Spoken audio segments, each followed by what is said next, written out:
the home of the Australian Motorcycle Grand Prix and a real favourite among riders and drivers all around the world. And once again, the peace and tranquility of Phillip Island is set to be shattered by the V8 Supercars. Hello, I'm Greg Rust. This is round one of the Shell Championship Series for season 2000. And what a year lies ahead. It's going to be a terrific year. We're going to all four corners of the country. In fact, we're going, of course, to the Adelaide 500 as we did last year. That event, if you can believe it, is going to be even bigger and better when we travel down there in April. The National Capital 100, that is a new event on this season's calendar.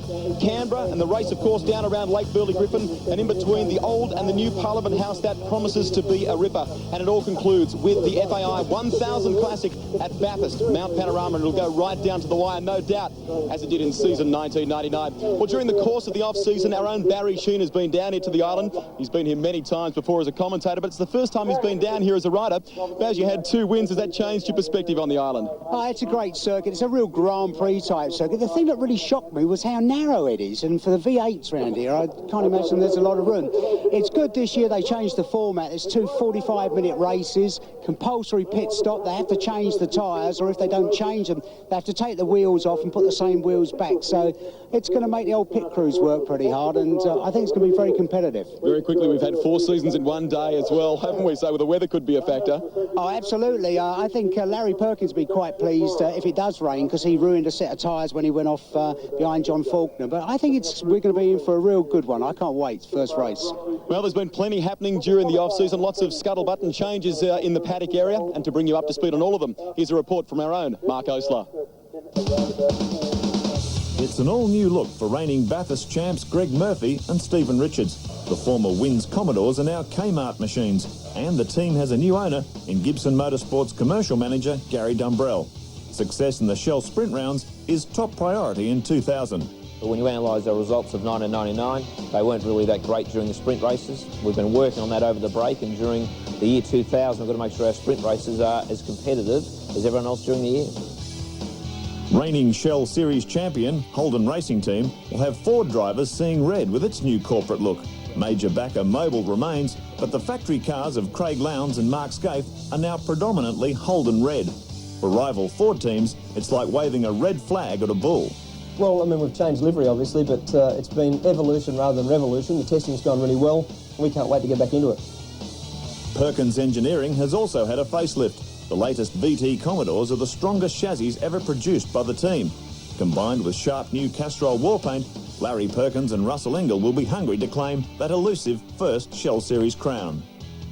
Ford fans will be hoping for big things from Henry's Hot Shoes. At Dick Johnson Racing, rapid Kiwi Paul Radisich will be joined by Stephen Johnson, who takes over the famous number 17 Falcon following his father's retirement.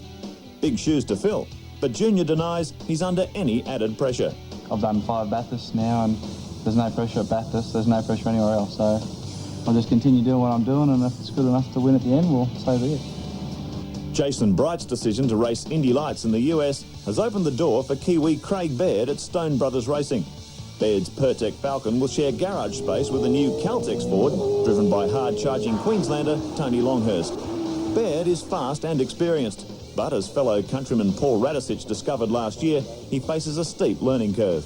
There's a few tracks I've got to learn and get a set up on, but we've got a good base with Friday's setups from last year, so you know, I don't see too many problems. BMW Super Touring champion Paul Morris is another driver facing a tough season. The young Queenslander returns to a regular Shell Series drive for the first time since competing in a Coke Commodore back in 1994.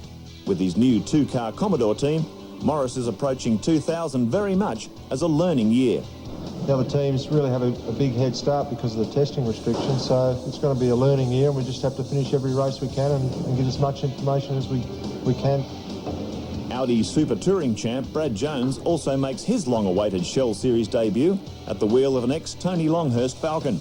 The BJR-prepared Aussie Mail machine could spring a surprise in the Albury-based team's first year of V8 competition. I think that being our first year, it's going to be very tough. It's the best the series has ever been. There's only tenths of seconds between the front competitors, but at the end of the day, I like to think that we can run in the top 10. Last year's privateer champion Cameron McLean is eager to take the next step up the ladder. The ambitious Queenslander has replaced his older EL Falcon with an ex-Paul Wheel AU and, after an impressive debut season, has the big names of the sport firmly in his sights. HRT and Dix cars are good at the end of the year, and Stones, you know, they're obviously the goal, and we can get up there and mix it with them, we'll be happy.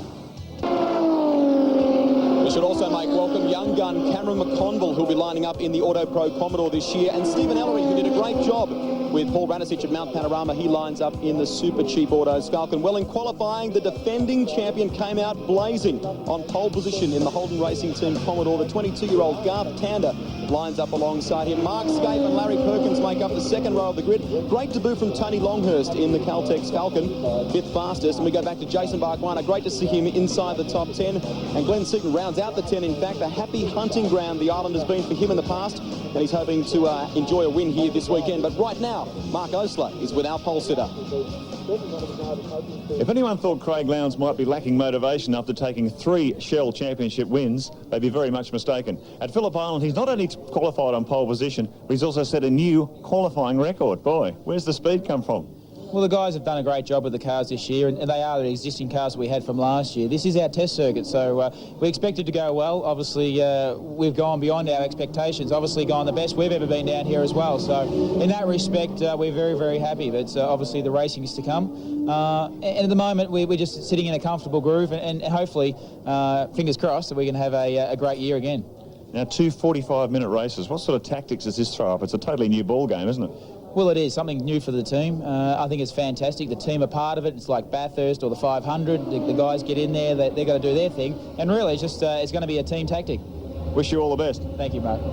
Well, a pretty happy Craig Lowndes there, and understandably so, making the best possible start for his attempt to win 4 championships from 4 championship starts. We're getting all fired up here at the island. Race 1 is coming your way right after the break. You can see there, the island is a place that can bite you. The Murph and Mark Larkham going off just a couple of years ago, but right now we're getting set for all the action from race 1. This is Phillip Island, a fast and flowing circuit, and one that's a real favourite amongst all the drivers. 4.45 kilometres in length. Craig Lowndes, the current lap record holder, but that could all change here this weekend. But to show you the inside line around the island, in fact the Ford inside line, here's our own Neil Crompton. Thanks, Greg. And by the way, welcome aboard. Thanks for joining us this year. And welcome aboard, everybody, to this Ford Tickford Racing Ford Falcon Super Duper XR8. Now, the whole idea of the inside line segment this year is to give you something just a little bit different from on board the car rather than walking and talking. But I have to apologise. First of all, I'm in Glenn's car, so I've got to be very, very careful. But it's incredibly wet all of a sudden. I've got cold, wet weather tyres, so if I bend this thing, I better jump off the island. We're just heading down through turn 2. This is, under normal circumstances, one of the most picturesque circuits on the Australian Racing Tour. It is just fantastic. Round here through turn 3, normally taken in 3rd gear, about 240 k's. Very dangerous. There's a big clump of trees and an earth embankment over there. If you hit that, you know all about it. Very heavily on the brakes back to 2nd gear for turn 4, the Honda hairpin. Slowest corner on the track, about 70 odd k's. Then you give it a big boot out the other side, up to 3rd gear, to a corner they call Siberia because it's so far from anywhere. 3rd gear, delicate on the throttle, use all the road on the exit here. Whoa! And you can see how slippery it is. Up to 4th gear, that was just getting on the paint on the exit. Up to 5th gear, flat through here, and the car really dances on the way up to what we call the hay shed. About 240 odd k's. Back to 4th gear over the top of Lukey Heights. We've got no room at all here at the moment. And then it's a bit of a blind brow. Hard on the brakes again, back to 2nd gear.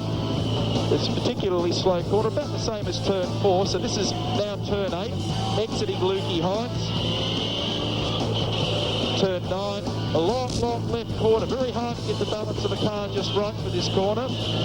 Up to 4th gear. Different drivers have different techniques. I prefer to grab 5th just as I come onto the main straight. It's a fantastic corner and a brilliant track. You come on here at about 220 odd k's. Line yourself up for the big run down the straight. You grab 6th gear just underneath the bridge, and at the bottom of doing 270 odd kilometres an hour. And under normal circumstances, it's the world's most brilliant view. Today, it's a bit ordinary. So who knows what's going to happen in the next 45 minutes with this race. We'll keep our fingers crossed. Hope you enjoy it.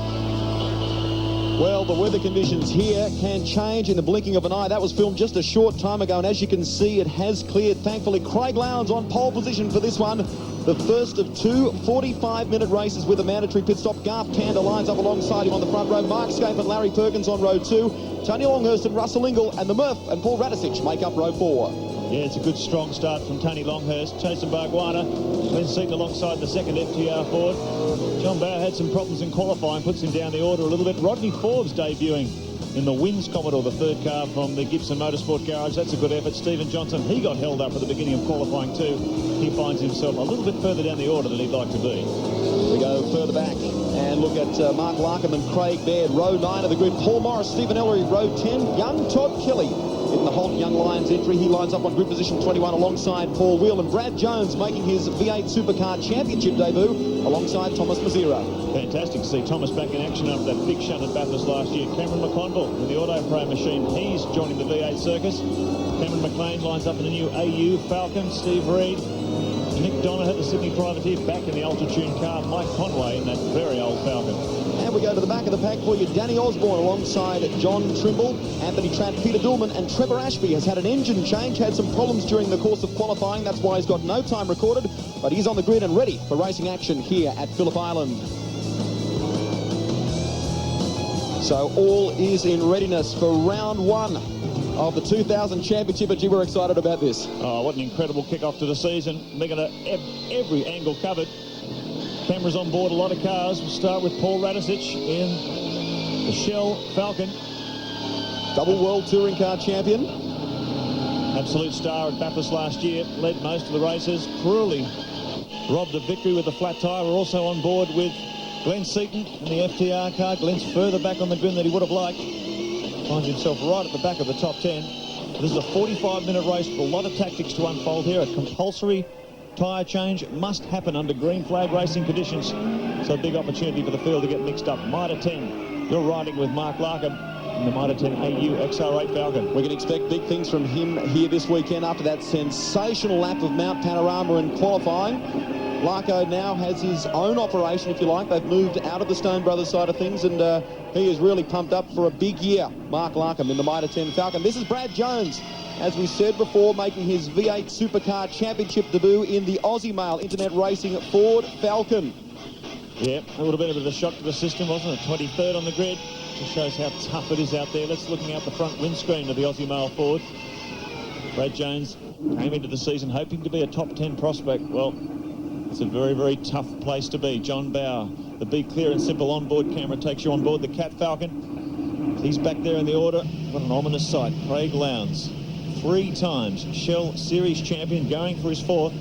And what an incredible kick-off to the season, Greg. Pole position. Certainly is. And what a view out of the front window there of the Mobile Holden Racing Team Commodore. Lowndes making his 4th start to the Shell Championship Series, and I guess getting the best possible start to his championship campaign. Well, absolutely. You couldn't be in a better place. You heard the guys there, most of them warming up their tyres. Also, you heard them accelerating and putting the brake on. That's to get some temperature into the brakes, because when you get through turn 3 here into Honda Quarter, the last thing you want to ride there is cold, no brakes, green flag. We're getting set for action here at the island. Listen to the revs rise.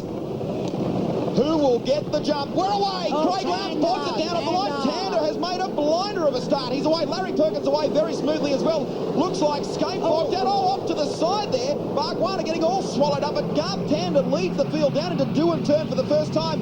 LP up to 3rd, Ingall up to 4th. Oh, yeah, that was, I thought there was going to be something nasty as Cameron Seaton stalled it by the looks of it. So I thought Cameron McLean on the grass there, that looked pretty nasty. Oh, he's off to a terrible start. Look at the number of Holdens. Oh, looks like Tony Longhurst. Might have been going off into the scenery there. He managed to gather it up, bring it back onto the black stuff. So a rough start for Tony Longhurst in the new Caltex Haviland Ford as they come down toward Honda Corner for the first time. Garth Tander. Perkins and Ingall together there. Well, it was a fantastic start from Larry Perkins. Oh, look at this.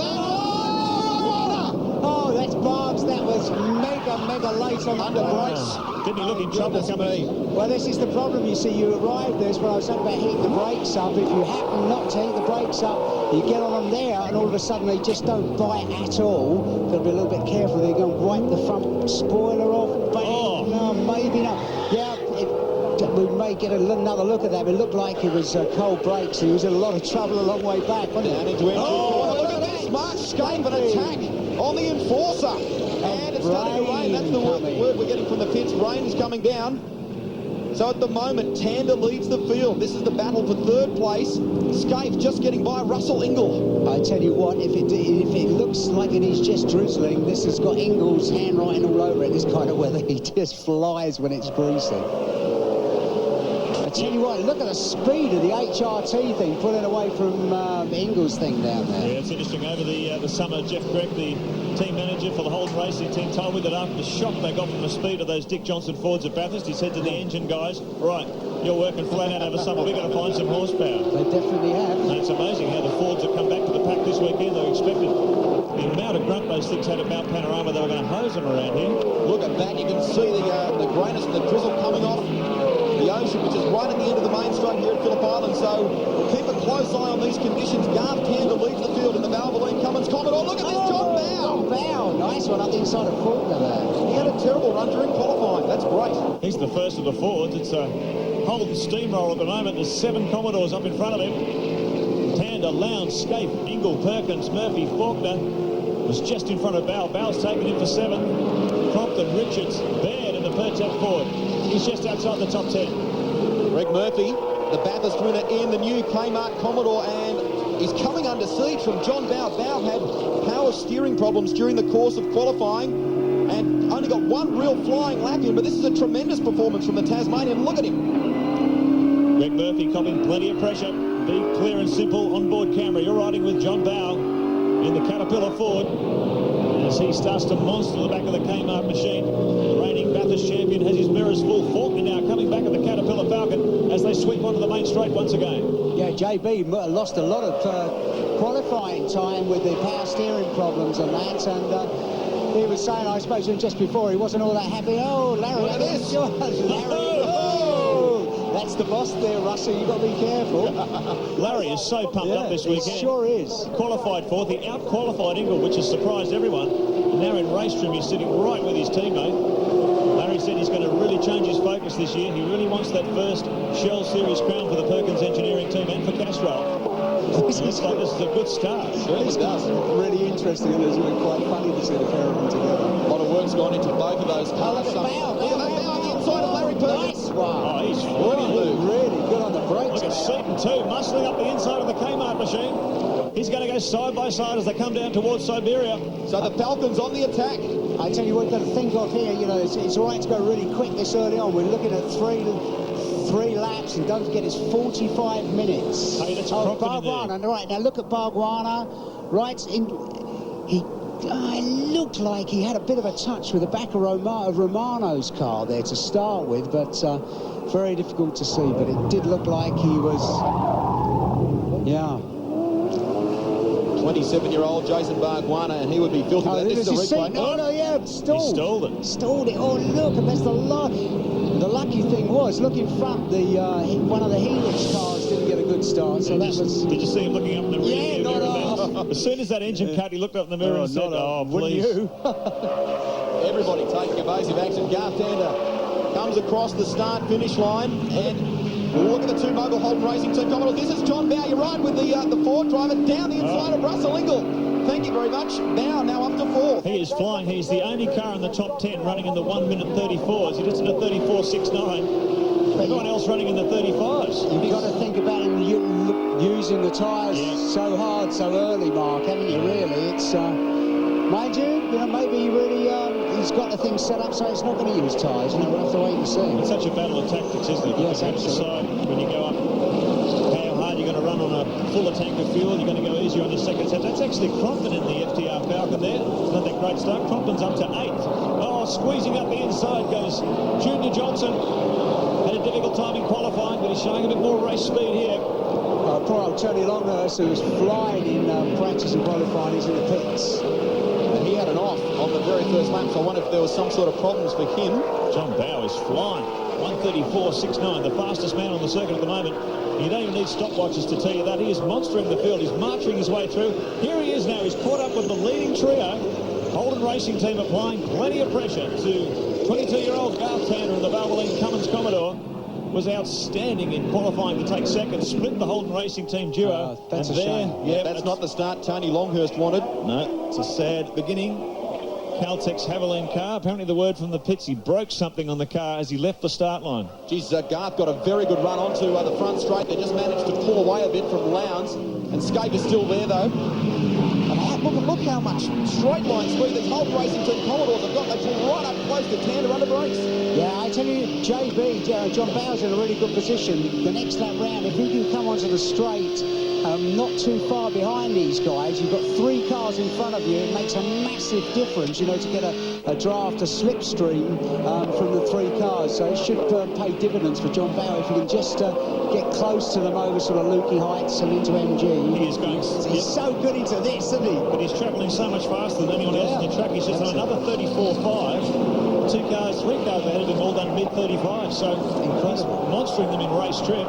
How long can Bowe continue going, though? They said this is going to be a test of tyre attrition. Dead right. Well, this quartet have pulled away a little bit from Russell Ingall and Larry Perkins, and they're having their own battle. I tell you who is going well, Craig Baird's up to 10th, and he was way down in 17th on the start line. Well, they have to make this compulsory stop. They've passed the first part of the window. They could pit no earlier than the commencement of lap 3, so they passed that. But they also have to make their tyre change before 34 minutes of this timed 45-minute race. Now look at this. If he can get out of this good, yeah, he's made a little bit of ground there.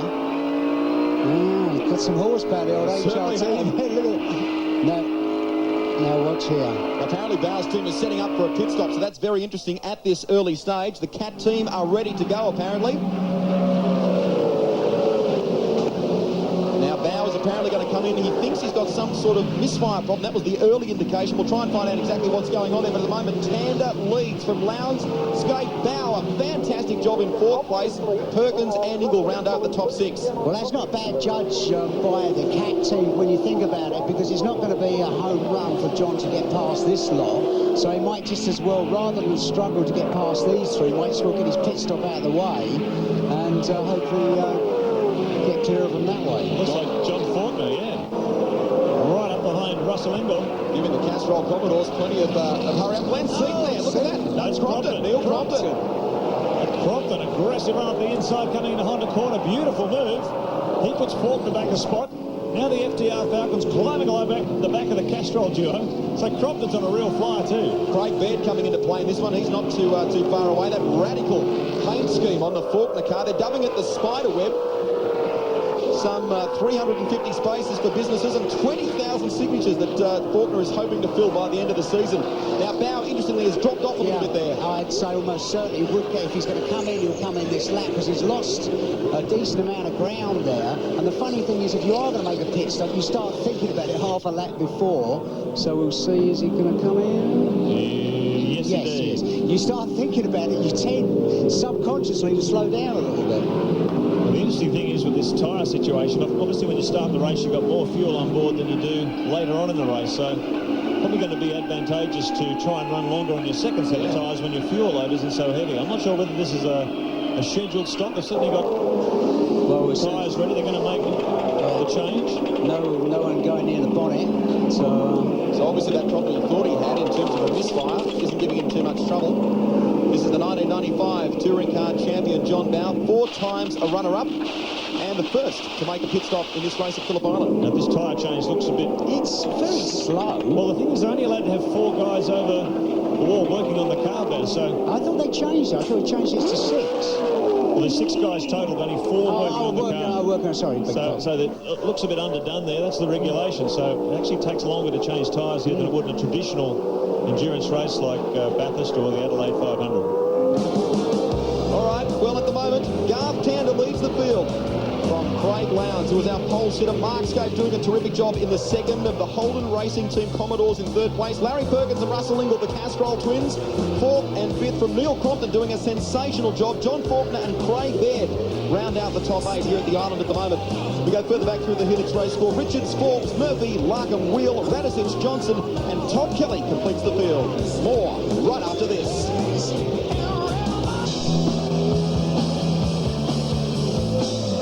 Welcome back to Phillip Island, and if you've just joined us, we should also make a special welcome to viewers through TVNZ, or TV1 I should say, in New Zealand. Welcome aboard. Now there has been a change of things at the top. Craig Lowndes is your leader from Garth Tander.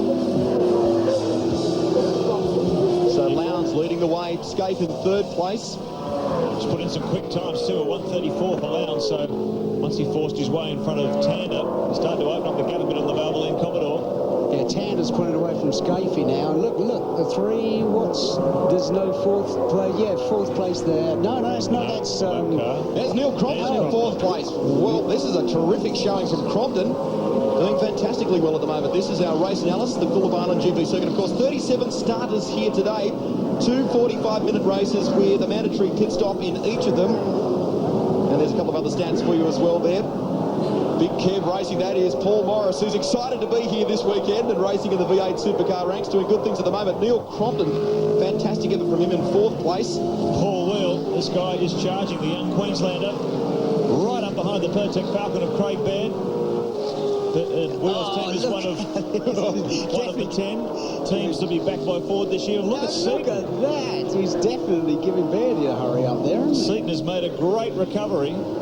You see him stall it on the grid. He's fought his way all the way back up the inside of Wheel.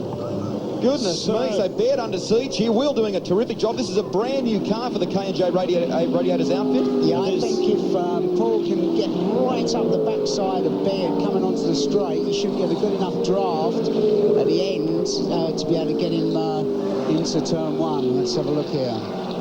Yeah, I would think. Up the front, I think Tander's just had to drop back.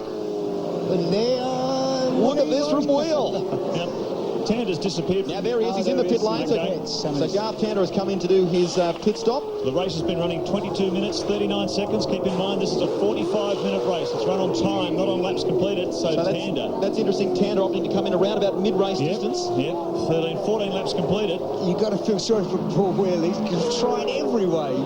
Maybe up the inside at Tonda, but Baird is going to cover this. I think Cito's hoping for a mistake. Oh, look at this, Glenn Cito. Oh, Paul Wheel. Oh, that's... no, he's run around. I thought he was going to hang on to that. That's really sad for Paul. That was really not Paul's fault. That's interesting, isn't it? When Ford Racing boss Howard Marston was saying, well, the greatest enemy of any one Ford team are the other 9 Ford teams. He was right there. No love lost there, whether you're carrying a blue oval or not. Seaton stuffed it right up the inside. Got past Baird as well. Yeah, so Seaton on a major charge here. I'm not sure if the stewards will be issuing a charge as well. We'll find out at the end of this race, but Seaton is really pushing very hard. There we are, we're on board with the FTR Falcon driver. Ford Livet on-board camera, just looking at Seaton hard at work, sucking on the drink straw, getting plenty of fluids into his body as he works it hard around this demanding 4.45 kilometre Victorian circuit. Over 200 kilometres an hour as he points it down to the main straight once again. Very quick times from the number 5 car. Let's have a look at that on the Shell Helix replay. Seaton just giving a little nudge to Paul, and I thought he was going to save it there and come out of it in the pound seats, but unfortunately she came all the way around and nothing, mate. That's very sad for Paul because he's a young guy and he's going extremely well. He was driving very well then to try and save it. This is on board here, right? Bump. There you go, you see, and you can see the back of Paul's car just out, and there's nothing you can do. One of those racing incidents. Looks like Mark Scape's coming to the pits. A lot of the lead cars are coming in. Russell Ingall as well. So pit stop central now. And Ingall leaving the pits, so Lowndes still retains the lead. Neil Crompton now up to second place. Rodney Forbes third, but everything's changing. JB there. Well, that's 15 laps completed. A lot of the teams were saying 12 or 13 hard laps around here, your tyre performance starts to fall off. But Lowndes just done a 1:35.02, so you'd suggest by those times that he's really not suffering for pace. Crompton too, a 1:35.30, only 0.3 of a second slower than Lowndes. So although those guys are on the old tyres, they're still cutting some fast laps. Crompton has had some rotten luck, I guess, in years gone by. Could this be the year that he breaks it? Keep our fingers crossed as we go on board with Seaton as he continues this charge. Up with Faulkner now. This is a challenge for 5th position. Faulkner and Seaton good driving defensively too, mate. Glenn really worked for it. Seaton, 1993 champion and champion in 97. Can you do it again in 2000? Well, there's been a major reorganisation of this factory team. Seaton, instead of carrying all the load as it is the team owner the last few years, they brought a new man in, John Matthews, who's taken over all the responsibilities of the Ford team. Seaton can now concentrate on his driving. To get him in the right place. And he's concentrating hard here. Good driving by Faulkner. Yeah, you'd have to say that Glenn Seaton would had such a heavy workload. He was basically doing everything. And, you know, it was too much to think of. You know, the competition in the V8s now, you can't afford to be team manager, engineer, and all the total factotum. All the team owner drivers have discovered that over the last few years. Let's have a look at this challenge down the inside. He gets alongside Faulkner. Yes, done, yeah. Down the inside, and he's flying in this AU XR8 Ford. That moves him up to 5th position. So it's Lowndes, Crompton, Rodney Forbes, a great run in the Wins Commodore run out of the Gibson Motorsport stable. He hasn't been in for his tyre change yet, but he's up there in 3rd. Radisich 4th. Faulkner just been displaced by Seaton for 5th, and he moves back to 6th. And Paul Morris, there he is, in Big Kev's Commodore. There's still a few tyre changes to happen here, so we've really got to turn over once these leading cars also come in for their compulsory stops. Lap 17. Spoke to Ford Tickford Racing manager John Matthews the other day, who's taking over control of this team, and he said Glenn has really managed to let go, I guess, of his management responsibilities. John's taking over and running things, and Glenn is really just concentrating on his driving. So there's Seaton. Yeah, 124 starts in the championship. They're really doing well here at the moment. Yeah, it'd be so nice for Seaton to get a good result today, because, you know, he was really suffering from the pressure of load last year with all the work that's There's Lowndes. And for Seaton to get a good result today, I think it's going to make a big difference for him. Now, can you believe this? Rodney Forbes has yet to do his pit stop, but he leads. I think, his first ever Shell Championship Series racer. Rodney Forbes is your leader from Paul Radisich. So those two guys yet to pit. This was your early race leader, Craig Lowndes. So out of the pits now. That's a fairly decent sort of stop as well. Watch this. Garth Tander just flashed through. So Tander made his first. He was the first to make a tyre stop. So there he is. Car 34 is just in front of Lowndes. So this is the battle to the end. It's so funny when it all falls to pieces when people do pit stops, and as the thing progresses, gets on, they've all done their pit stops, then you'll see the leader list is almost identical. Well, we're just watching the overlap. I think Tander, by the time these guys have all finished their pit stops, Tander will go back into the lead. Scaife will be 2nd. Tander knows the pressure's on too. He switched the lights on. He knows that Lowndes is not too far away. Barks is just in front of him. Yep. This is Garth Tander. Barks is bound to get out of the way and let him pass. So goodness me, Rodney Forbes leading things at the moment from Radisich and Seaton. Bhagwan is right down the order after all those dramas early on. The broken spoiler, he's back in 35th position. So he is in no contest here. And Neil Crompton, I think, has also been into the pits. So he's now dropped back to 9th place. Was doing very well early on. But in actual fact, we'll wait for this overlap to come through. I think you'll find it'll be Tander, Scaife, Crompton and Ingle. All those guys have made their tyre stops. Rodney Forbes is now leading the race in the Wins Commodore, but he is yet to make his compulsory tyre stop as well. It's changing so dramatically. Very hard to keep up with it. We're watching the timing monitor flip over as these guys get back into their rightful positions after their compulsory stops. Yeah, you see with Craig Lowndes, it looks like he's dropping back a bit from Tander. That's only because basically he's trying to get some temperature into the tyres. I would imagine they've put new tyres on it and or changed the wheels or whatever. You know, they've had to have the wheels off, so... We have to keep an eye on this timing too. 29 minutes, almost 30 minutes completed. Yeah. Keep in mind they have to make their compulsory tyre stop before 34 minutes of this 45-minute race is completed. That's because 34 minutes is 3/4 race distance. If they have to stop the race, the winner has to be declared having made his stop. Well, for our viewers here in Australia, round 2 of the Shell Championship Series, around about mid-March, Barbagallo Raceway in Western Australia. Looking forward to that one immensely. And, of course, the V8 Lights, they've got their own series this year for the privateers. 5 rounds, and the first of them kicks off at Eastern Creek, the 25th and 26th of March. And you, of course, can catch all the action right here on your home of motorsport. Now, Russell Ingall's car is in the pits. Yeah, happened there? He's Looks already, like a lengthy stop here. I thought he'd already been for his tyre change. That's a second stop, I think, for Ingle. So that is something has definitely gone wrong there for the SLX Commodore. He exits the pits around about 4 minutes left to go in terms of the pit stop window. That pit stop window closes at 34 minutes race distance. I think Rodney Forbes is making the most of this. Look, Well, yeah, there's four guys. This, yeah, exactly. Rodney Forbes, Paul Radisich, Glenn Seaton and Dougal McDougall. They're the four cars leading this race at the moment, but they have to yet make their stops. So, effectively, the race lead at the moment is Tander, Lowndes, Scaife, Crompton. We are on lap 20 at the moment, and things are changing in the blinking of an eye here. That is Paul Radisich. The Rat is in the pits. Okay, this is his compulsory tyre stop. He's left it till pretty late. 19 laps completed, so all sorts of tactics unfolding here. And you can see it's a very slow job changing wheels when you've only allowed four guys to work on the car. Look at the score at the moment. Forbes and Seaton 1 and 2, but then it's Tander and Lowndes 3rd and 4th. So this is really going to change. Well, Tander's effectively your race leader because Forbes and Seaton are yet to pit, and they're going to have to come in very quickly because time is running out on that window. So Rodney Forbes leading in the wins Commodore, Seaton in second, but our effective race leader is Garth Tander, the man who sprinted away from the start. Lowndes and Scaife, Crompton, Q building up behind him. The gap between Tander and Lowndes is just 3 seconds, so this is going to be a very interesting battle as we work towards the finish. This is the double world champion, Paul Radisich, aboard the Shell Helix Falcon.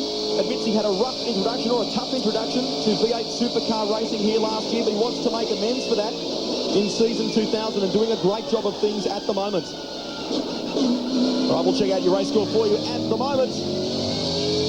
Rodney Forbes is leading things from Glenn Seaton. Garth Tander, effectively your race leader, because he has completed his pit stop, and so too has Garth Tander. Running 1 and 2, Forbes and Seaton, they have yet to pit. Neil Crompton, a terrific job in 6th place. Paul Radisich 7th, Bow in 8th.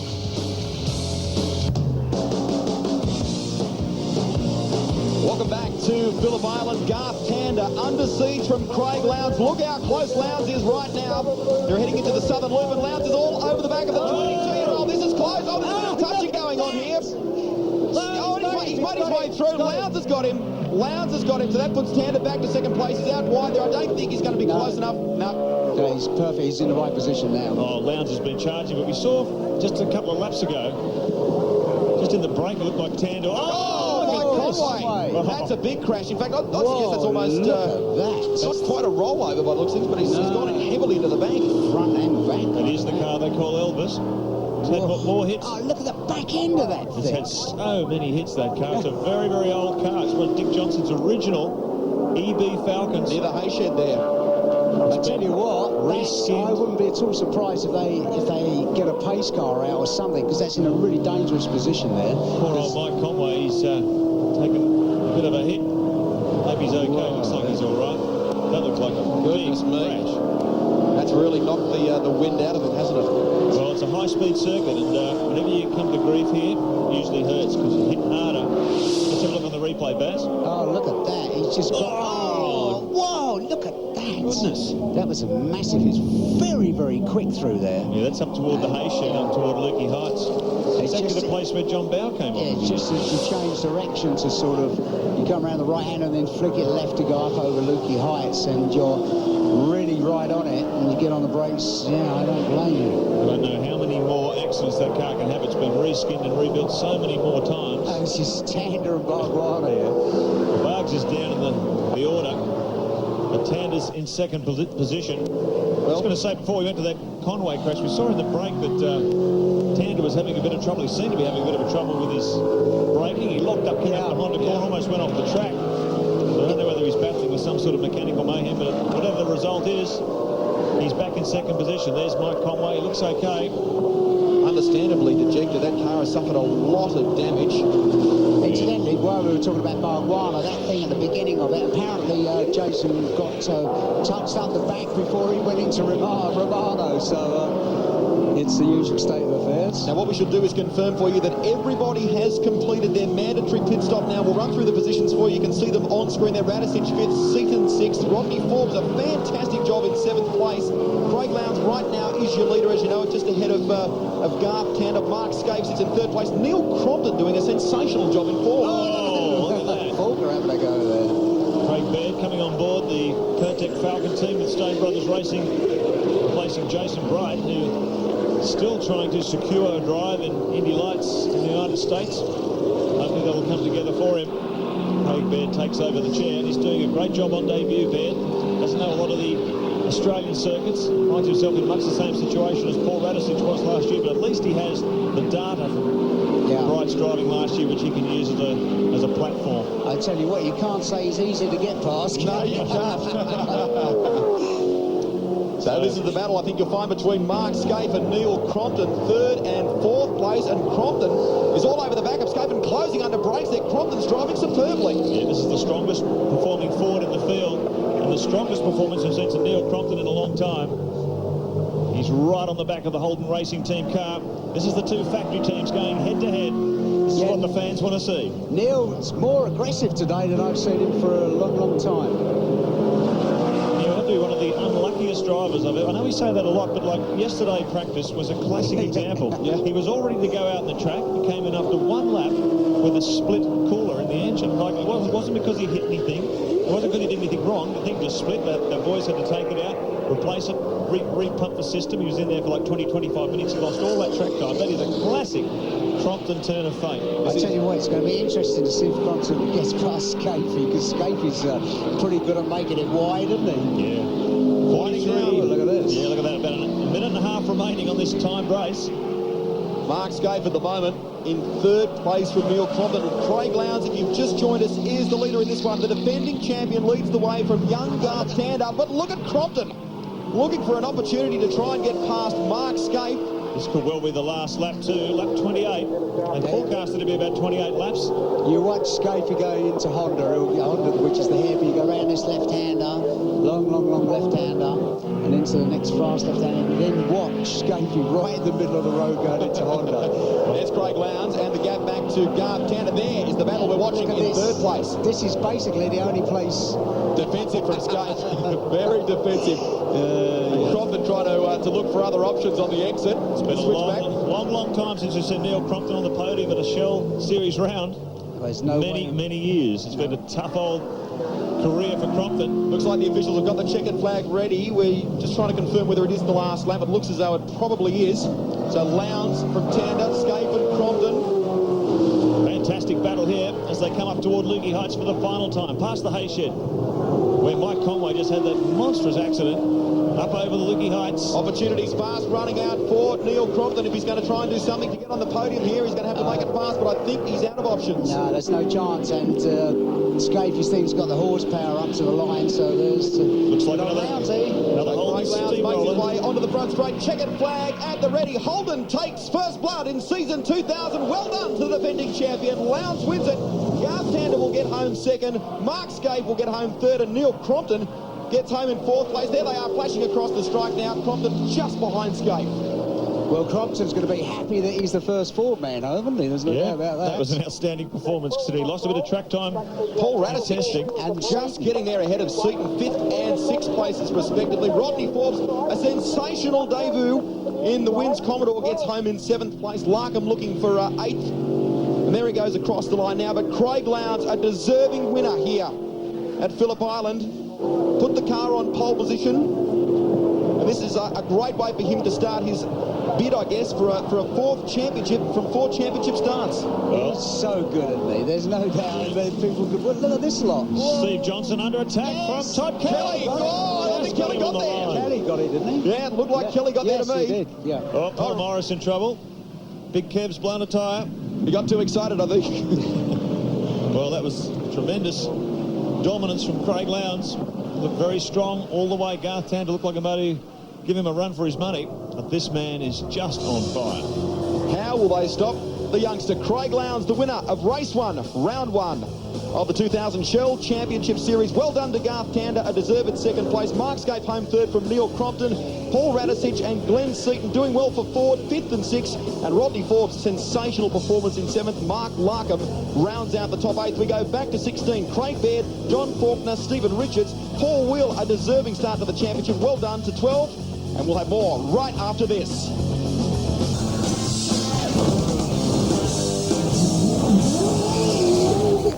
past Craig Lowndes after that dominant win in race 1. We'll start from pole position with Tander alongside the Valvoline machine. Scape and Crompton, great run from the FTR driver. Really put a lot of pressure on HRT yesterday. For the back row 5, Craig Baird and Stephen Wicks. Young Paul Wheeler, good job yesterday. He'll go very strongly, no doubt, today. And John Bowe starting beside him. Stephen Johnson and Brad Jones make up row 8. Captain McConville making his V8 Supercar debut for the Auto Pro team. Big quality field there. They're ready to go. Lowndes sitting on pole position. We are away. Brilliant start there by Tander. So he's gotten away very nicely. And looks like Lowndes settling into second place. They're all through very cleanly as we head down 3 abreast. Look at this. Scape trying to go around Lowndes, and he does it. So Scape moves into second place. Lowndes tucks into third. Tander said, see you later. And Crompton's in 4th. Yeah, the thing that's going to be the big problem today is tyres, because the track temperature today is around 34, 35 degrees, and yesterday it was only 22. A lot of the Holdens had terrible tyre troubles, and Odie just made it to the finish. And it does seem as if the Ford of... keep your eye on the Ford of Seaton and Radisich, because their tyres were in really good shape at the end of it. Yeah, so was Neil Crompton. He was very happy with the condition of his tyres after that race. He's up in 4th position. Oh, a real muscle going on further back in the pack. Seaton now tries to make some progress in the second of the FTR pack as they sweep down through Siberia. 45 minutes of racing ahead of them. 1 compulsory pit stop to come to change tyres. All sorts of drama could unfold. A couple of retirements yesterday. Mike Conway, as we mentioned earlier, his car, of course, in that massive crash. He won't be starting today. And Mick Donoghue as well. Unfortunately, they've blown 2 engines here this weekend in the TDK Commodore, so they won't be starting today. The field streamed down through MG Corner. Tander is your leader. The 2 Holden racing team. Look at this. That is Wheel. Paul Wheel just gathers it up in the K&J Radiators Falcon. That's good driving. That's twice he's had to do that this weekend. Yeah, that was a really close one. It's all going to be about looking after tyres, this. I think if they really carry the tyres in the first sort of 6 or 7 laps of the race, Mark, it's going to be curtains, because the track temperature is so much higher. You see Longhurst is on new tyres, because the thing packed up yesterday, so Longhurst is going to be... oh, that's Faulkner. Look at that. Oh, dear me. That's from the start, and that's the scenic route. So does he make it back on? Now, John started this race from the back of the pack. He's had some real tyre troubles, and in fact was looking for a chiropractor last night as well. He had a pinched nerve in his back, so great to see him starting, but not the start he wanted to make. No, at all. No, he's completely run out of tyres. His tyre allocation for this weekend has all been used up through various mishaps. He's actually running on a set of tyres that he used at Bathurst last year. That's how bad the situation's become for Faulkner, and not the sort of start he would have wanted. Another car to watch in the field today is Jason Bargwanna. Oh, look at Crompton. I know it's Baird when I go up the inside. Bargwanna went out with a fried clutch yesterday, so he's got a whole new bunch of tyres. Look at Seaton putting the pressure on the back of the Wins Commodore. We go on board with Craig Lowndes in behind his teammate Scape, up behind Tander. This is the leading trio we saw yesterday. As the HRT order swapped around. So quick through here. Up through this bit. You're riding now with Craig Lowndes. Now, car 6, we're told Neil Crompton has been given, or will be shown, the black flag for a jump start. So that is hard luck for Crompton. A sensational performance yesterday. He's currently running in 4th place. This guy is cursed. We just definitely did someone's black cat in. There's no doubt about it. So they stream onto the Wayne Gardner front straight. The 22-year-old Garth Tander doing a terrific job in the Valvoline Cummins Commodore. He leads the field.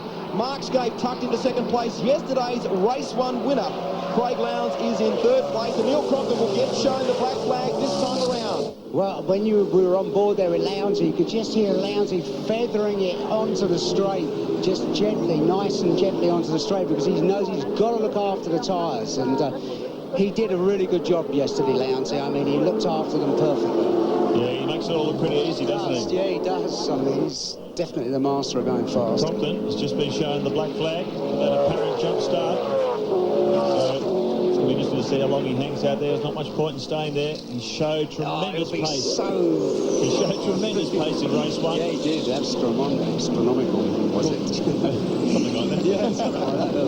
Very fast. But Tander, that's just such an impressive performance, working very hard with Steve Cramer, who brings the Olin shock absorber technology into Australia, works closely with the Gary Rogers team. And you really have to have your chassis working for you around here. If you ever listen to Lowndes, really feathery and really take it ever so easy. Yeah. You listen when he puts the power on.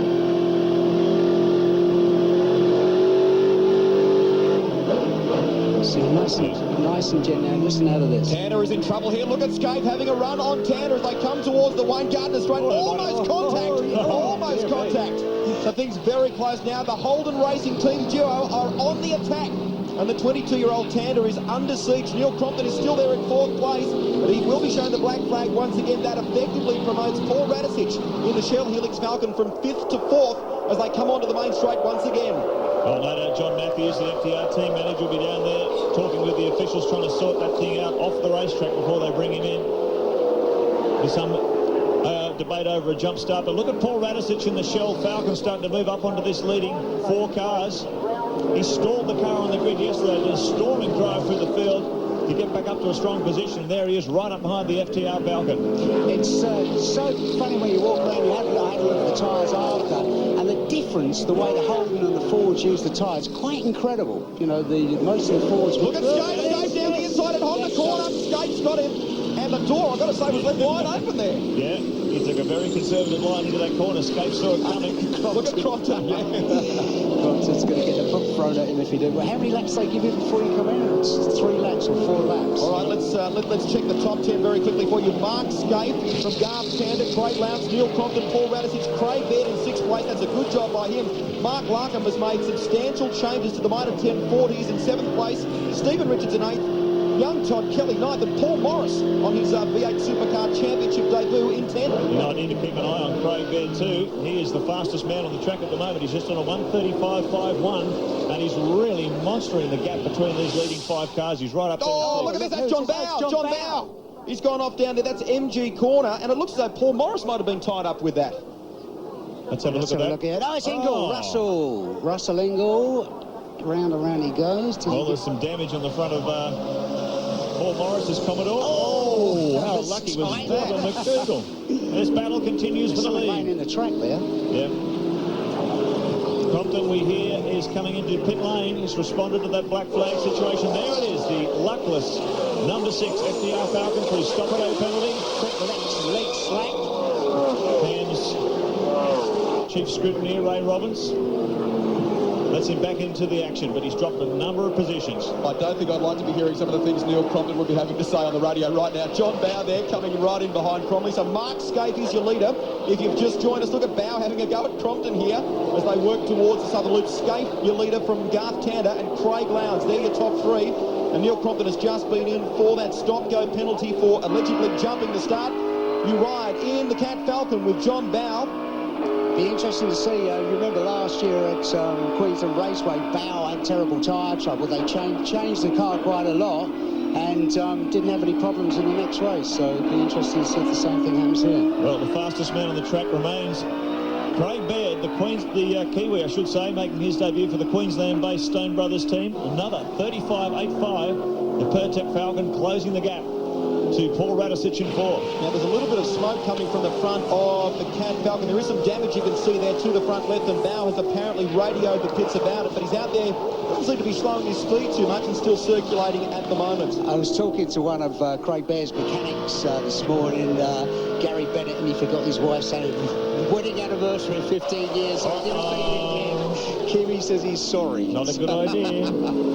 So close to Valentine's Day, not a good move. Yeah, not a good move. You'll be having a frozen dinner tonight. Your dinner's in the Cat. So Scape leads the way.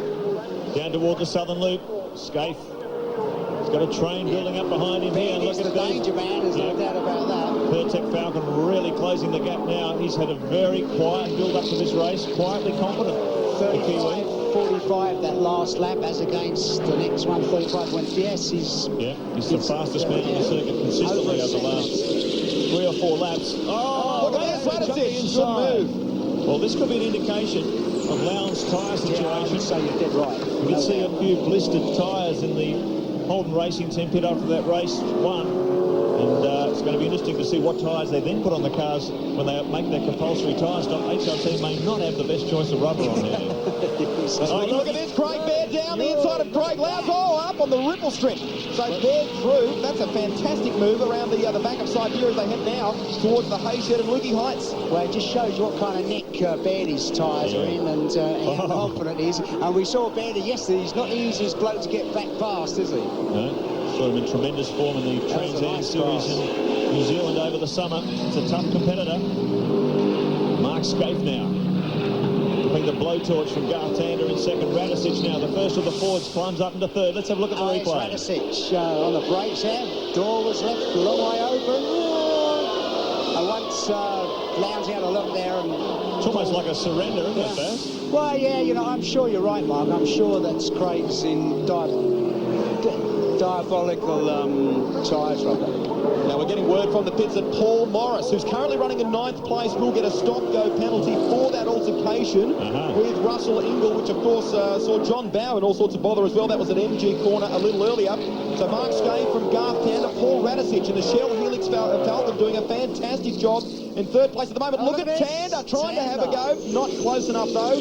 Down into Honda corner. Craig Baird as well is incredibly well positioned. This team are using a lot of the setup data from Righty from last year. And Beardo admits he hasn't been too well. Oh, look at this! Cedar giving a hurry up to Todd Kelly. That's a nice tight little bunch there, isn't it? Out through Siberia once again. My car, Young Lions Commodore. Just Seaton right in the thick of things. The big O on board with the 1997 Shell champion. Working hard at the wheels. They come up toward the hay shed. Back at gear as he guides it over Lukey Heights and tries to make up position. Well, we spoke to Glenn yesterday. He was incredibly happy with how this car was placed for today. The tyres looking good down the inside of Kelly and moving himself one forward. Looks like Dougal McDougall's coming along for the ride too. That's a long way around. So Cito is on the charge here at Phillip Island. Mark Scaife leads things from Garth Tander, Paul Radicic, Craig Baird, Craig Lowndes in 5th place. Mark Larkham doing a sensational job in 6th place at the moment. Stephen Richards 7th. And what about that? Young Paul Wheel currently sits in 8th place. Paul Morris is 9th. He's been shown the black flag though. We'll be getting a stop-go penalty. Len Seaton right now in 11th. More right after this.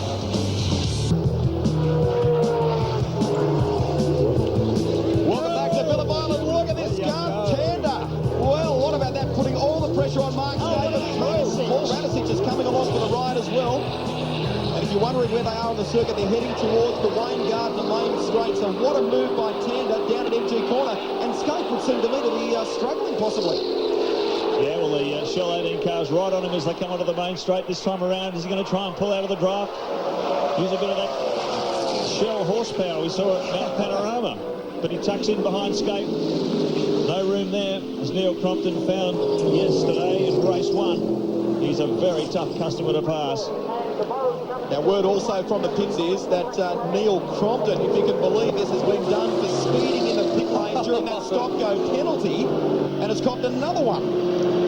Lowndes is definitely struggling, there's no doubt. Yeah, it's 36.51, so his time's a little bit slow. Tander, though, it's at 34. 34.9 for the Valvoline Cummins Commodore, so the setup on that car is working absolutely brilliantly, and Tander's using the car very well. Well, when we spoke to team manager Gary Rogers, looking for a run on Radicic, and Radicic shuts the door. The Rat not keen to let him through, currently holding down 3rd place. But when we spoke to Gary Rogers yesterday, he said both his drivers' cars were in really good shape, and I think that's why we're seeing Tander now doing the 34s. Oh, it's nice to see the 2 New Zealanders going good, because we're going out to New Zealand today, aren't we? We certainly are through TV1. Welcome to all our viewers over there in the land of the long white cloud. This is Paul Radicic.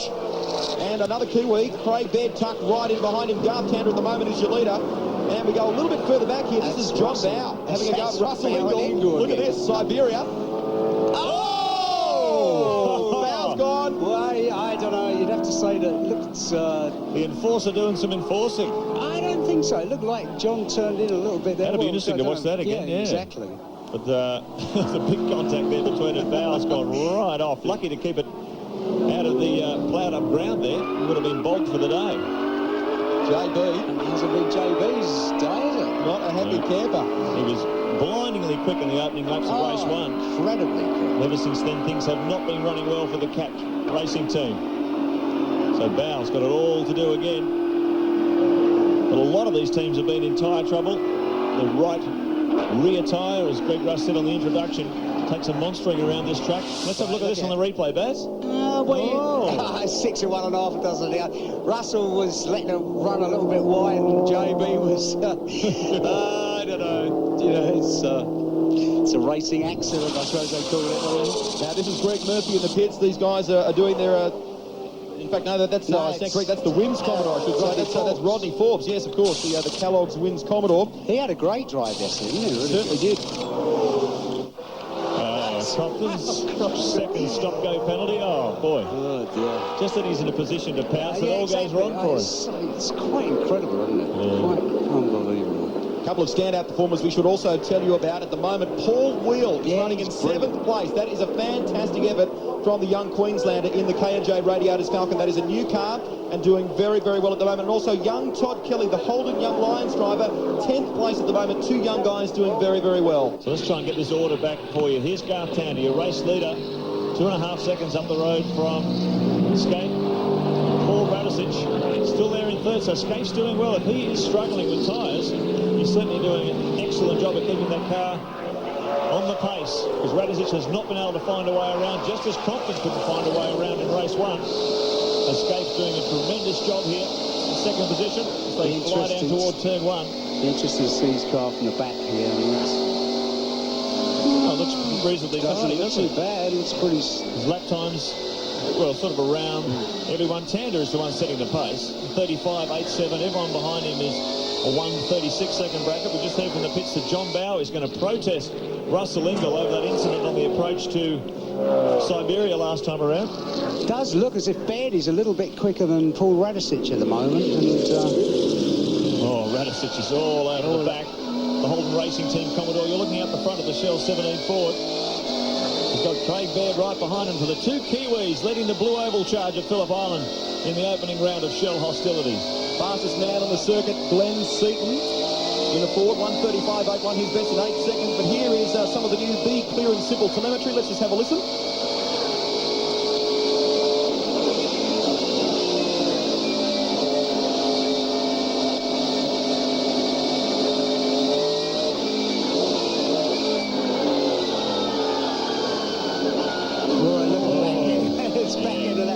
So you only need that to do that a couple of times, and it just sits ever descending spiral. Then it just destroys the tyres. You know, they grain up and it just tears them to shreds. The drivers tell you this is the hardest corner on the track on that right rear. Look at the loads going through that one tyre. And it's so important, you see, because if you don't really get on it out of that, look at that thing escape. Look at the horsepower that's got. I mean, he's just.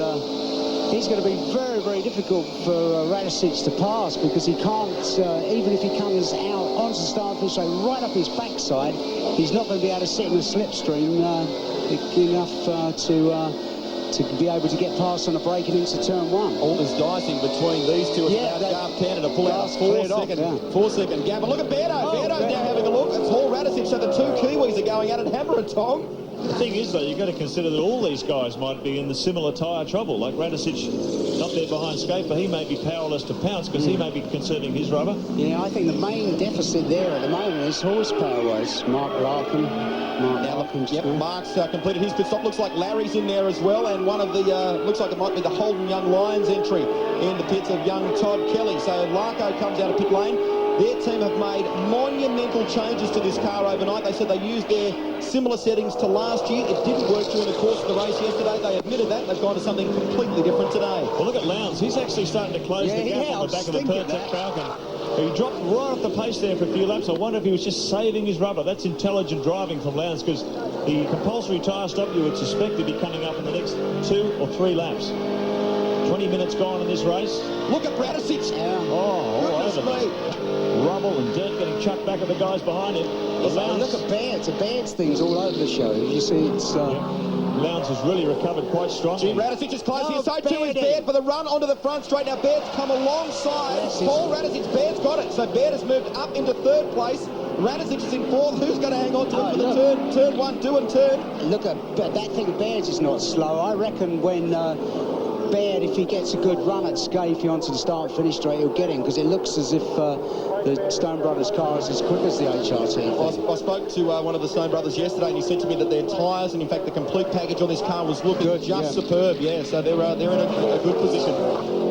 That's Thomas Mazzara's car. Here's young Paul Wheel, doing a fantastic job in 6th place. Here we go again. Beardo looking for an inside run on Skate. Oh, not close enough.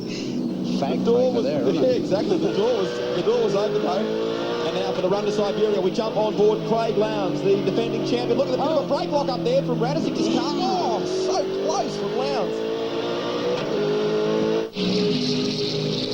Up toward the hay shed once again. Enormous speed as they swing up here. It is very fast. Right-left combination. Look at this, look at this. So Baird. Right up. Oh, he's going to protect it going into MG. Yeah, okay, right. The interesting bit is going to be you watch Baird go. Look at this. Radisic. So Lowndes climbing all over the back of him. Now watch Baird. Watch Baird, because I'm sure if we can see there. Escapes, yep. Escape comes in. So Lowndes stays out there to battle the two Fords. Ford goes into the lead. Craig Baird from New Zealand, Paul Radisic from New Zealand, Craig Lowndes in third in the Holden. Look at the speed of that thing. Now starting to open.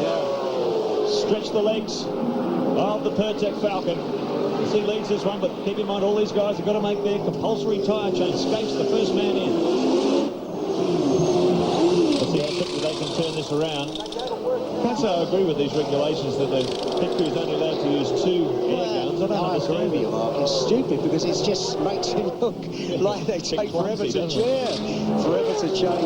tyres and the wheels. There's no sense in it because everybody's got 4 air guns anyway, or enough to run.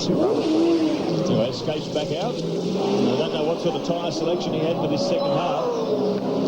According to Jeff Gresham, maybe wasn't that flash. But the man who's really been monstering this field is Tony Longhurst. Don't forget, he went out with a stripped gearbox in the opening lap of race 1. He's got brand new fresh tyres. He's up to 7th position after starting off the back of the grid. And he's got another brand new set of tyres waiting to go on. So, you'd have to put your money on Longhurst, wouldn't you, when you think about it, because he's got a brand new set of boots to put on. Now, for Motorsport fans, don't forget RPM returns to Network 10 on Sunday the 19th of March between 2 and 3 p.m. You can catch up on all your motor racing action. Oh, look at this!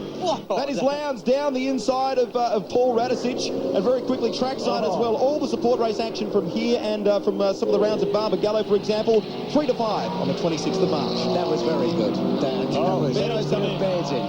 So that was intelligent driving from Lowndes in those opening laps. It looked like he was in tyre trouble. He may well have been. He may well have just backed off a little bit just to save them, because the times are really pumping out though. Lowndes has done a 38.4 last time around. Well, what a game of tactics this is now turning out to be. We can see that Radisic and Lowndes have decided to stay out there. Tander is still out there as well. He's yet to pit. Now here's Craig Baird here for his stop, the Stone Brothers operation. Swap on this car. It's a very slick outfit this, and this should be a pretty quick stop. Baird, I'll be very keen to get back out there and resume this battle. Lap 16 at the moment. Oh, plenty of wheel spin as he comes out. Pits. So Baird back into action. Lowndes still to make his tyre stop. Radisic still to make his. Thomas Mazzera, even though he's a lap down in the gold car there, he's showing a lot of pace. Yeah, he did at Mount Panorama. Absolutely on the pace, isn't he? Right now, Garth Tander leads the way in the second race. Craig Lowndes, Paul Radisic, Paul Wheel in fourth. A fantastic effort. And Trevor Ashby in the top 8. More right after this.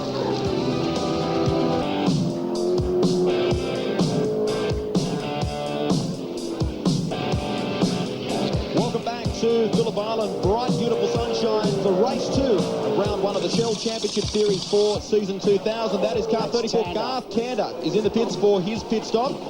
And the Gary Rogers, Valvoline Cummins Motorsport operation. All the boys are there. It was our race leader in the commercial break. Both the Holden Racing Team Commodores came in for their tyre change. So did Craig Baird. So effectively, Baird now running 10th. All the cars in front of him yet to make their stops. Tander's just come in.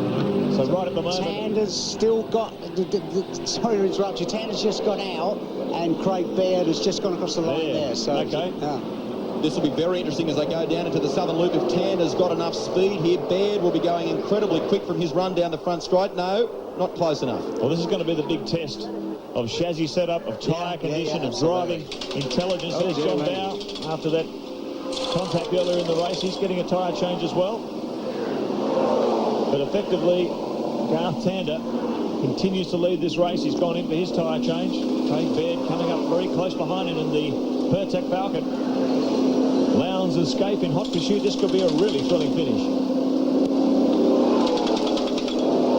So Bow, this has been quite a long shot for the Cat Falcon. He is back out there again. Here is what we believe is your race leader, Garth Tander. Of course, a lot of people pitting at the moment. Paul Wheel doing a fantastic job. He's yet to pick, but he's second place. Tander's sitting back in 7th place, but he is effectively our race leader because all the cars in front of him are still yet to make their tyre stops. Let's have a look at the replay. John Trimble. Oh, John Trimble, that is. Oh, look at that. Oh, dear. I wonder if anyone's going to hit he's him. right in the middle of the track, too. Oh, nasty. Russell! Oh. Just stopped. That is not Russell's day. He was caught up in that tangle before with Paul Morris and John Bower. Now, Crompton's got some sort of problem as well. Look at the bonnet, the front right of that bonnet. Yeah, looks like we've got 2 auxiliary bonnet pins there. One of those pins hasn't locked in. Now, there's plenty of air coming under. That's a dangerous situation. It is, because it can come up and just whack you in the windscreen. Yeah. This bloke has done nothing to deserve this. I cannot believe it. Yeah, I saw him walk under...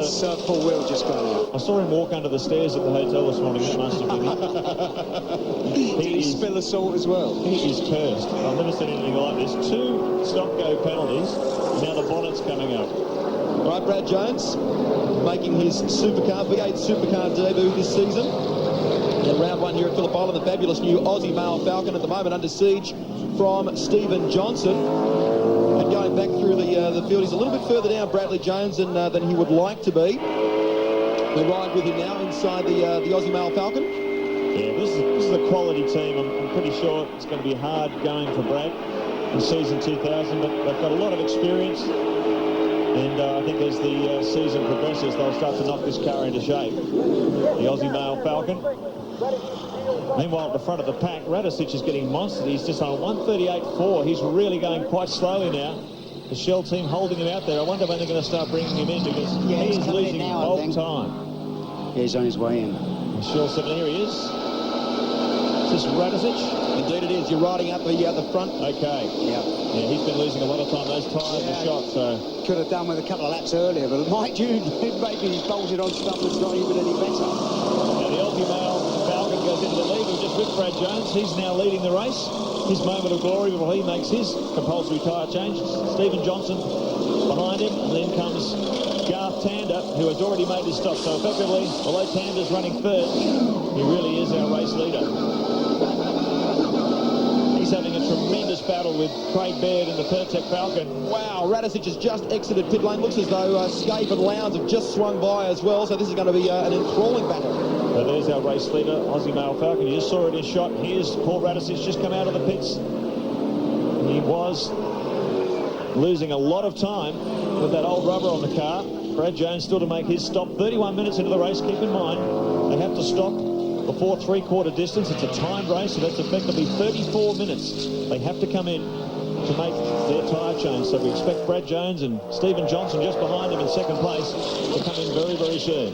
If you look at the time that Tander and Baird are doing, they're within sort of 5 thousandths of each other time-wise. So Tander is 3 seconds in front of Baird at the moment. So the pit window is going to close very, very shortly for these two guys. They're very close to the entrance, in fact, to the pits this time around. Will they come in? Let's have a look and see if Stephen Johnson comes in this time around. Indeed, he does. Brad Jones comes in as well. So running 1 and 2 effectively on the road, but these two haven't pitted. They're one of the last to do it. So they'll swing in for their compulsory pit stop now. Now we'll see the effective change in the lead, I would suggest, back to Garth Tander. Yeah, well, Tander was 14 seconds behind that leading duo when they came into pit lane. So we should see Garth Tander flash past. There he is in the background. In the Valvolines, Cummins, Commodore. There's your new race leader, Tander. Takes over. And he is just about 4 seconds now in front of Craig Baird. Baird in pursuit. 3.3 seconds the gap. Stephen Johnson sitting in pit lane, patiently waiting for the new tyres to go into the Shell number 17 Falcon. Both the Mobile Holden Racing Team Commodores flash by as well, so Scape sits in 3rd place, Craig Lowndes in 4th. As the Shell Helix Falcon gets dropped off the jacks, smokes the bags, and Stephen Johnson is back out and racing. Team manager Dean Orr clapping his hands there. I think he was happy with the speed of that stop. But here's our race leader, Garth Tander. He's been doing brilliantly this weekend. Well, Scafie and Lowndes are 13, nearly 14 seconds behind Tander and Baird at the moment. Well, this is a tremendous result for the Gary Rogers team. Out of luck at Mount Panorama last year, caught out that terrible accident, Forest Elbow, took the Bargwana Tander car out of commission very early in the race. But this is the battle, Ford and Holden. Once again, Pee-wee, Craig Baird in his debut Shell Series drive for the Stone Brothers Ford team. He's doing a sensational job. Oh, look at the time that Tander's done, 34.8 as against a 35.4. Well, that's only 3 or 4 tenths away from lap record pace for Tander. So considering he's running a second-hand set of tyres, that is a phenomenal effort. It's a phenomenal effort also from Craig Baird. You've got to remember, this guy hasn't done very many laps here at Phillip Island. When I was talking to him on Friday, he mentioned one of the last times he was here was about 3 or 4 years ago doing some testing for BMW, let alone race miles, in a V8 Supercar. Not going bad, is it? Exceptionally well. So let's check the split. This is the critical thing, the run to the flag. 34 minutes gone. It's a 45-minute race. It's about 5.5 minutes remaining. Can Baird close the gap? 3.2 seconds. He's only taken a tenth of a second off the lead of Tander. Tander's so quick in this car. These guys have got quite a gap as well on the Mobile Holden Racing Team duo, who are just flashing across the line now. Scape in third and Lowndes in fourth. That is quite a decent gap. Well, that's a real turnaround from yesterday. Race 1, where Lowndes was just so dominant. But now we've got onto some second-hand rubber. Things not quite working as well for the Holden Racing team.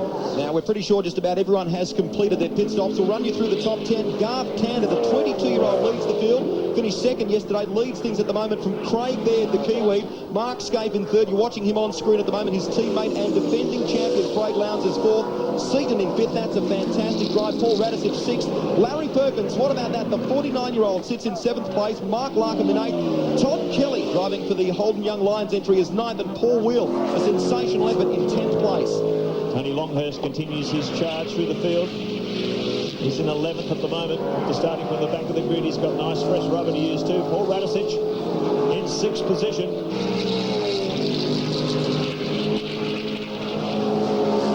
So 35 minutes down in this race. The pit window is now closed.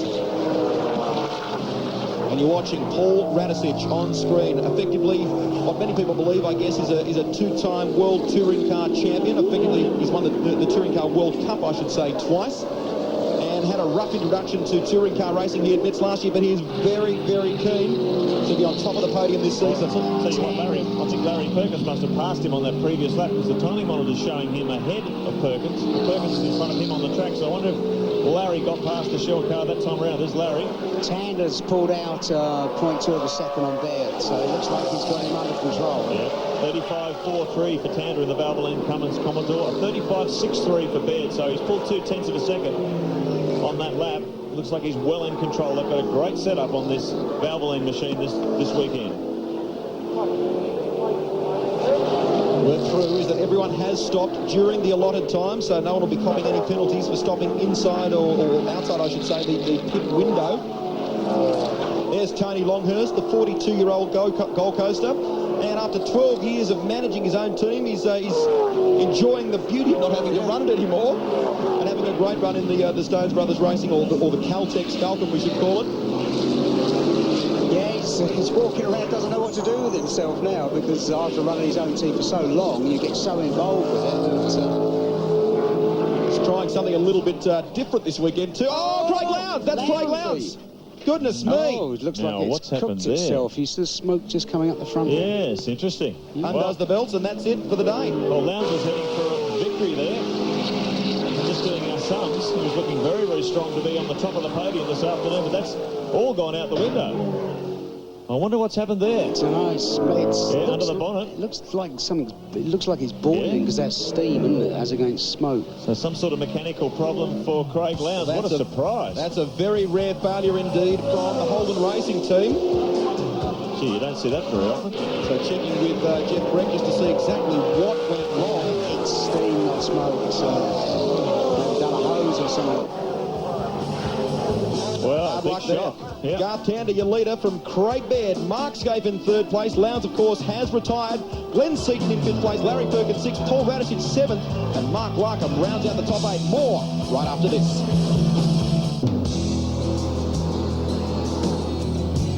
We are counting down to the end of the second race in round one of the 2000 Shell Championship Series. Just minutes to go. Garth Tander leading things, but Craig Baird is chipping away. The gap is now just down to a little bit over 3 seconds, but time though is running out. Yeah, I don't think that Bairdy can do it. It's here's a replay. Oh, yeah, that's a ruptured radiator. Yeah, it looks like it's steam. It's definitely not smoke because it looks like the thing's just sort of blown something. It could have blown something as easy as a hose. You never know, but it's definitely not motor. Someone we should also point out doing exceptionally well at the moment. From 22nd place up to 5th is Larry Perkins.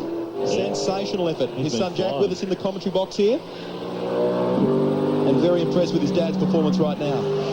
Garth Tander guides it on to pit straight once again. 3.0 seconds. We'll check this split as they come across the line. Time running out for Craig Baird. And there is Castrol Commodore of Larry Perkins. This is a very... 1.49 seconds. 1.49 seconds. Got it down to. Yep. And we've got another, what, how many more laps? About 4 3 minutes. more laps. Yep. So we could be looking good for a bit Yep. Baird has closed it big time in the Pertec Ford. Once under 1.5 seconds now, the battle for the lead. Won't he be a popular chap with Ford if he can pull it off? Well, there'll be plenty of Ford fans with their fingers crossed. They had an absolutely dismal season last year. Very nice to kick off 2000 with a win. Not to mention Ford boss Jeff Pilates, who's here this weekend. No doubt he'd be fingers crossed for a victory. This is Paul Wheel giving a big hurry up to Mark Larkin. We're riding out of the back of the Mitre 10 Ford Falcon, and the youngster from Queensland doing a really good job at the moment. Oh, touching there. So Wheel giving Larko the hurry up. He's down. He's going to get him on the inside. Yes. That's a good move. That's a good move. He's on the right side. Oh, that's quick. This new car that the team has built, Keys Wheel, Paul's father, is so impressive. They spent a lot of time on it. They sold their old car to Cameron McLean. They've really revised the way they've done the engineering on this car from the old one, and they're very impressed with how it's going. Such a good little driver, though, isn't he? He is, yeah. Flyer. Look at him, he's gone after Radicic now. Former Supercross motorcycle racer and a former stadium truck racer. He's had a lot of off-road experience. Oh, there it is. Radicic. Oh. I'd say Radicic struggling a bit here under this pressure from Wheel. Look how close he got to the Shell Ford on a couple of occasions around that time. It's a flyer, isn't it? The Wheel is very fired up. Look at Todd Kelly coming under pressure in the background there from Tony Longhurst. Tander to Baird. Baird through. So Craig Baird, we have a new race leader here at Phillip Island. Craig Baird has gone through on Garth Tander. So the Kiwi in a Ford leads race 2 here at the island, and time is fast running out. I would suggest maybe Garth's tyres perhaps are going by the wayside. There's such a gap there already. He's dropping back so quickly now. Well, his last lap time was a 1:38.37. Baird did a 36.8, so he's taken 2 seconds off the Valvoline machine in that one lap. Maybe there was, you never know. Could have been some traffic. Yeah, could have been some traffic. Could have been a bit of a mistake by Garth. I don't know, you know. Oh, Paul! No! Oh, you can't believe it. Well, he managed to keep it out of the bunker. That's one thing. Everything was going so well for him. Scaife now. And Seaton. This is the battle for third place. And Seaton is all over the back of Scaife. So possibly we might have 2 Fords here inside the top 3. Right at the critical end of the day, the Fords are coming on gangbusters. Glenn Seaton putting plenty of pressure on Mark Scaife, the last remaining Holden Racing Team Commodore. Apart from Todd Kelly, of course, who's running back in 9th, but with his teammate Craig Lowndes out of the action. Scaife fighting hard for a podium position here. Tander will still win the day if he finishes second. But Baird, he can get a first up win for Ford in 2000. Scaife right over the right side of this. He's making him do it tough, isn't he? Absolutely. He is really sliding around. Scaife's tyres are absolutely shot. You see how much Glenn was gaining. Now it's going to be interesting to see horsepower-wise down the straight here. If Glenn can get close enough, okay. We are at the 44-minute mark, so this is the beginning of the last lap, we are told. This is the beginning of the last lap. On to the front straight for the final time. A happy hunting ground for Glenn Seaton in the past. Can he get on the podium this afternoon? Gee, he's close, but Scaife doing a sensational job in third place at the moment. He's riding it right on the line. Scaife is making it very tough for Cedo. I tell you what, if Glenn could get through there, you called him Houdini, wouldn't you? Really, it's definitely going to make it tough on him. This is going to be a big test of Mark Scaife's skill and his ability to handle this pressure. He's driving a car that is seriously running out of grip. He's got to try and hold a car in behind him that's going very, very quickly. Look at this lead for Craig Baird, 2.8 seconds. There's the battle for third between Seaton and Scape. Seaton goes right out wide. He's going to try and cut across on the inside on the exit behind him, but Scape's wise to the move. Scape is driving right down the middle of the road. He's quite legally allowed to do that. I bet there's a few smiling faces in the Stone Brothers garage at the moment. Isn't there what? It's not a bad debut for Baird, is it? Seaton was mentioning yesterday that his car had very, very good tyres at the end of yesterday's race and was coming on strong then. Look at how strong he's coming on now with corners fast running out for Mark Scape. Can he hold on to third place up and over Lukey Heights? Yes, his Scape blocks that option. He knew Seaton would have tried to dive down the inside. So we're getting set for the run home to the checkered flag for Craig Baird. Checkered flag is at the ready. This is the battle for third place at the moment. And Craig Baird, the 29-year-old, on debut in the Shell Championship Series, takes out race 2. Well done to Stone Brothers Racing. The Pertec Ford operation, very deserving winners. And this is the battle for third place. It's going to go right to the line. Scape holds it, just holds it from Glenn Seaton, who will take fourth place. Shouldn't take anything away either from young Garth Tander. 2 starts, 2 second places. That's a brilliant start to the championship. Great drive from Tander, excellent drive.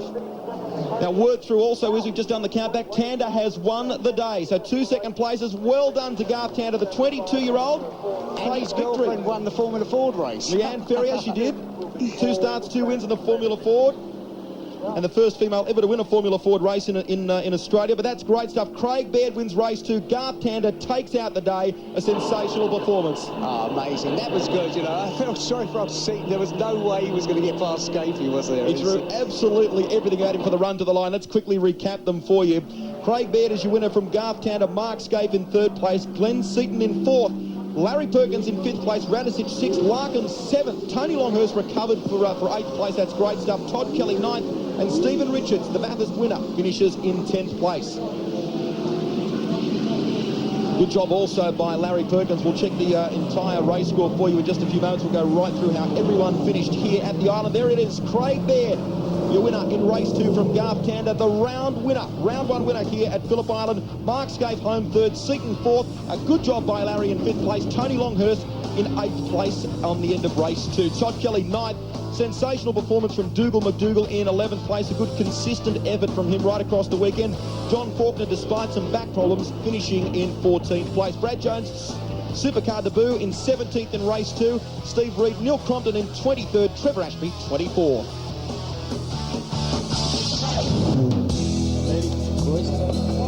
Good on you, mate. And victory for Craig Baird, well-deserved too, getting the congratulations from the Stone Brothers outfit there. Well done. Fantastic. Let's check the results of race 2 for you. Craig Baird from Garth Tander. Some other movers for you. Larry Perkins from outside the top 20 to 5th. Tony Longhurst from the back of the grid to the 8th position, I should say. And Neil Crompton, a disastrous run for him, 2 stop-go penalties. But right now on the podium with our winners and place-getters here at Phillip Island is Mark Osler. Well, a very exciting start to the 2000 Shell Championship Series. Honours shared between Ford and Holden, but the honours going to Holden overall on the day. Now, a great heart for the Ford fans today. We saw a fantastic performance from the new Kiwi joining the Stone Brothers Racing outfit. Put your hands together for Craig Baird.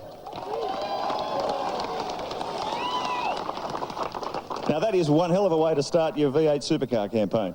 Yeah, obviously I'm just wrapped, you know, wrapped for Ford, wrapped for Pertec, and Ross and Jimmy for giving me a crack in the car. It's, you know, it was just fantastic to get a gig after a year off last year. To all the Ford fans out there, or actually to all the fans, thanks for coming. And it's just great for Ford to have a race win at the first round. I'm just so excited about it. It's just fantastic. It really was a battle of tactics out there. It seemed tyres played a crucial role in that final stint.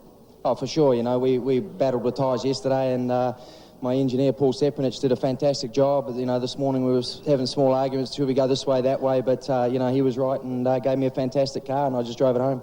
Congratulations, Craig Baird. I'm sure we'll see a lot more of him in season 2000. Second place today, we saw his teammate go out in very unexpected style with some sort of engine failure. But bringing it home for Holden Racing Team, put your hands together for Mark Scape. That was pretty spectacular watching in those final laps. It looked like you had no tyres left at all. I wouldn't say they're in the best of shape. I reckon they've got that used look about them for sure. And Sergio got to me, but I mean, he was really fair about it. Like, there's 2 laps to go, and I made it the widest Holden of all time. And, I mean, he was, as I said, pretty fair. He didn't do too much wrong with it, and it was a really good race. I mean, really good effort with the guys. Our first weekend together, and it was probably one of the hardest weekends we've had. We haven't really had the car that good, and certainly in the last race it was a bit better. Congratulations, Mark Scaife, second place and a great way to start his campaign. Right now, I'd like to call on Ross Brady, Motorsport Manager for Shell, to make the award to our winner. He's a bit of a star, this kid, 22-year-old Garth Tander.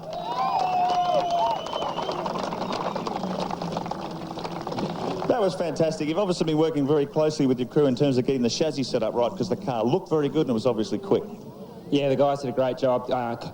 Cos, Johnny, Pete and all the other guys that worked down in our place did a fantastic job.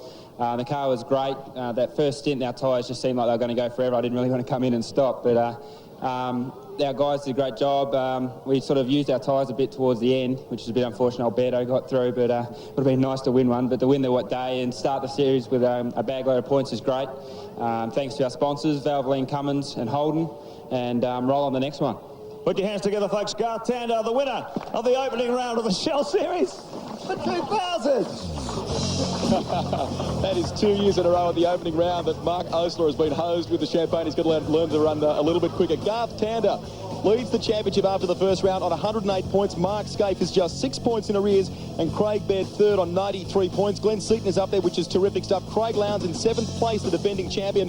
And Neil Crompton, despite his woes late in the day, is in 10th place on 48 points. Well, Barry Sheen, championship is well and truly wide open. It's only the opening round, 12 to go. Really amazing. Well, I have to say it was really made a nice change for Ford to win, and I reckon this year we're going to have even more competitive than ever. And if you look at it, all the weekend, you know, the engineers have been working to try and get the tyres to work with the chassis and everything. I think it's great. You know, it's we've got the best V8 series, best touring car series in the world. I mean, they're all copying us now in Germany, so it's got to be good. Absolutely, no doubt about that. Well, a feast of golfing action still set to come your way here on Network 10.